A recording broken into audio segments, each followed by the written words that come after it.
जरूरी सूचना है आप सभी स्टूडेंट्स के लिए। स्टडी फॉर सिविल सर्विसेज का Android app Google play store में आ चुका है, उसको प्लीज तुरंत इंस्टॉल कर लीजिए।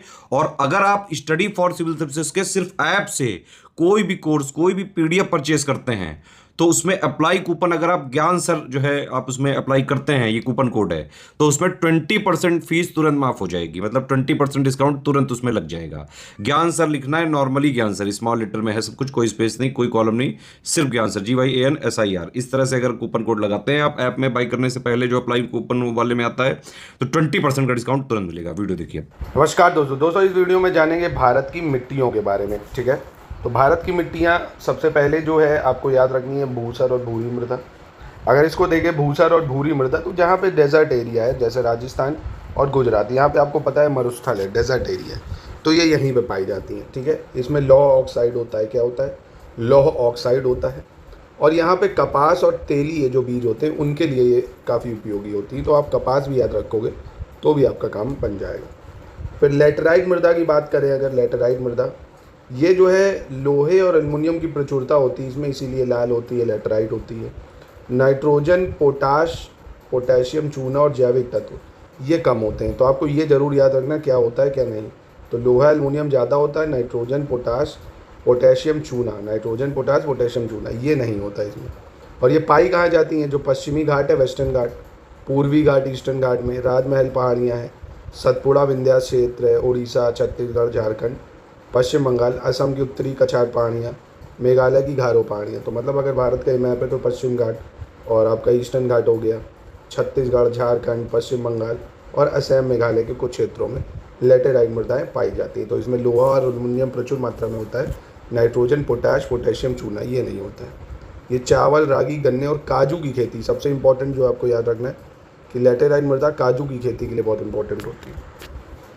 करेवास की बात करें अगर, तो इसमें स्तनधारियों के जीवाश्म और पीट पाए जाते हैं करेवास में। ये कश्मीर घाटी में मिलते हैं करेवास। ठीक है, कश्मीर घाटी, जम्मू के डोडा जिला, तो जम्मू कश्मीर में करेवास फॉर्मिंग होती है। अब ये इंपॉर्टेंट होता है केसर, बादाम, सेब, अखरोट इन सब के लिए काफ़ी उपयोगी होता है।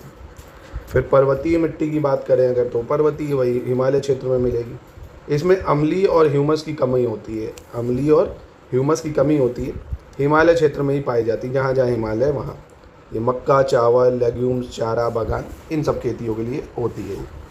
फिर दूसरा बात करें अगर मरुस्थलीय मृदा, तो वही जहाँ मरुस्थल है, राजस्थान, अरावलीज, उत्तरी गुजरात वगैरह में पाई जाएगी। इनमें घुलनशील नमक की उच्च प्रतिशतता होती है, तभी आप देखो जो ग्रेट सॉल्ट लेकर राजस्थान में वहाँ पे नमक बहुत है ना, तो इसमें नमक की जो है मात्रा ज़्यादा होती है। कैल्शियम कार्बोनेट की प्रतिशतता में अंतर होता है। ये बाजरा, दाल और ज्वार इन सब में होती है। और एलोवेरा जैसे कम पानी की फसलें इसमें होती है।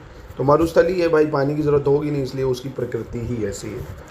फिर लाल और काली मृदा की अगर बात करें, लाल और काली मृदा, तो ये दक्कन जो है, दक्कन पठार यानी बुंदेलखंड के आइसोलेटेड भाग, राजस्थान और गुजरात में पूर्वी अरावली यहाँ मिलता है। तो ये काली मृदा जो है ये कपास वगैरह के लिए, मक्का, बाजरा, ज्वार इसके लिए उपयोगी होती है। फिर अंतर पर्वतीय की बात करें तो ये प्राकृतिक जो है ये क्षारीय होती है, बेसिक होती है। ये कहाँ मिलती है? जम्मू कश्मीर से असम तक का जो झेलम का रीजन है और सिंधु घाटी का अंत पर्वतीय तराई, यानी जम्मू कश्मीर है, सिंधु घाटी जहाँ है वहाँ पे मिलता है। चावल के लिए उपयोगी होती है। फिर अगर हिम क्षेत्र की बात करें तो हिम क्षेत्र बर्फ़ और हिमानी से ढके हुए, तो वही काराकोरम लद्दाख का जो क्षेत्र है ये पूरा वहाँ आ जाएगा। फिर काली या रेगुर सॉइल जो कपास के लिए बहुत उपयोगी होती है, इसमें लोहा, चूना, कैल्शियम, पोटेशियम, एल्युमिनियम और मैग्नीशियम की अधिकता होती है। आपको ये कॉम्पोजिशन याद रखना होगा, आई रिपीट आपको याद रखना होगा क्योंकि एग्जाम में पूछता है। लोहा, चूना, कैल्शियम, पोटेशियम, एल्युमिनियम, मैग्नीशियम ज़्यादा होता है। कम क्या होता है? नाइट्रोजन, फास्फोरस और जैविक तत्व ये कम पाए जाते हैं। और ये जो ब्लैक सॉइल है ये आपको गुजरात, महाराष्ट्र, पश्चिमी MP, उत्तर प्रदेश, आंध्र प्रदेश, कर्नाटक, तमिलनाडु, राजस्थान, छत्तीसगढ़, झारखंड यहाँ सब देखने को मिलती है।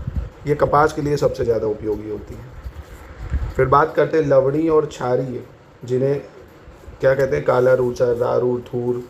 ये लवणी और क्षारीय जो होती हैं इसमें सोडियम क्लोराइड और सोडियम फॉस्फेट की प्रचुरता होती है। राजस्थान, पंजाब, हरियाणा, उत्तर प्रदेश यहाँ से पाई जाती हैं। और इनमें फसल जो है जैसे फलीदार फसलें होती हैं इसमें। फिर पीटी और दलदली, तो जीवीय तत्वों की प्रधानता होती है, जो जीवित तत्व होते हैं उसकी प्रधानता होती है इसमें। उच्च लवणीयता, फास्फेट और पोटाश की कमी होती है। ये कहाँ पाई जाती है? केरल में पाई जाती है आपकी, है ना। और कच्छ का रन जो है वहाँ मिल जाएगी। कृष्णा, कावेरी, महानदी डेल्टा जो रीजन है वहाँ मिलती है। चावल की कृषि के लिए इम्पोर्टेंट है। फिर आता है आपका जलोढ़ और खादर। पूरे भारत में सबसे ज़्यादा क्षेत्रफल इन्हीं का है, जलोढ़ मृदा का। इसमें पोटाश की अधिकता होती है पर फास्फोरस की कमी होती है। जलोढ़ में क्या होता है? पोटाश तो ठीक ठाक मात्रा में है पर फास्फोरस नहीं होता है। तो सिंधु, गंगा, ब्रह्मपुत्र, नर्मदा, तापी, ये सब ये पाई जाती हैं यहाँ पे। गेहूँ, मक्का, गन्ना, बहुत अच्छी अच्छी फसलें यहाँ हो जाती हैं। लाल सॉइल की बात करें अगर, तो ये फेरिक ऑक्साइड के कारण लाल होती है ना, फेरिक ऑक्साइड के कारण। पश्चिमी तमिलनाडु है, कर्नाटक है, दक्षिणी महाराष्ट्र है, आंध्र प्रदेश है, छत्तीसगढ़ है, झारखंड, उड़ीसा, बुंदेलखंड और ये उत्तर प्रदेश के जो मिर्ज़ापुर, सोनभद्र, यहाँ पे पाई जाती हैं। और वही नॉर्मल जो सारी फसलें होती हैं उनमें ये हो जाती हैं। तो एक चीज़ और मैं अगर इन शॉर्ट आपको कर दूँ जो एग्ज़ाम में आपसे लगाने को भी आ सकता है, सबसे ज़्यादा क्षेत्रफल में जो मिट्टी पाई जाती है वो नंबर 1 पे जलोढ़ और खादर मृदा होती है, जलोढ़ और खादर मृदा। दूसरे नंबर पे काली मिट्टी जो होती है ये आती है दूसरे नंबर पे। तीसरे नंबर पे आपकी आती है पर्वतीय मिट्टी। चौथे नंबर पे लाल और काली मिट्टी आ जाती है आपकी, लाल और काली मिट्टी। फिर मरुस्थली मिट्टी आ जाती है आपकी, मरुस्थली मिट्टी। और नहीं, एक सेकेंड, हाँ ठीक तो है, लाल और काली। तो आपको ये याद रखना हो, ये जो लाल है ये वही आ जाएगी एक तरह से दूसरे नंबर पे, ठीक है। तो मतलब पहले नंबर पे आ गई आपकी जलोढ़, दूसरे पे लाल मिट्टी आ गई, तीसरे पे काली मिट्टी कर लो। बस ये 3 याद रखो, जलोढ़ सबसे ज़्यादा, लाल मिट्टी दूसरे नंबर पे, तीसरे नंबर पे आपकी काली मिट्टी हो जाएगी, ठीक है। ये आपको याद रखना है एग्ज़ाम में। तो ऐसे ही अगर आप ये नोट्स चाहते हैं दोस्तों तो स्टडी फॉर सिविल सर्विसेज में मिल जाएंगे। कंप्लीट बिहार पीसेस के आपको पूरी जीएस मिल जाएगी और पूरा बिहार जीके मिल जाएगा एक ही जगह। नोट्स प्लस वीडियोस और टेस्ट सीरीज पेज कुछ एक ही जगह आप ज्वाइन करके कंप्लीट प्रिपरेशन बिहार पीसेस की कर सकते हैं।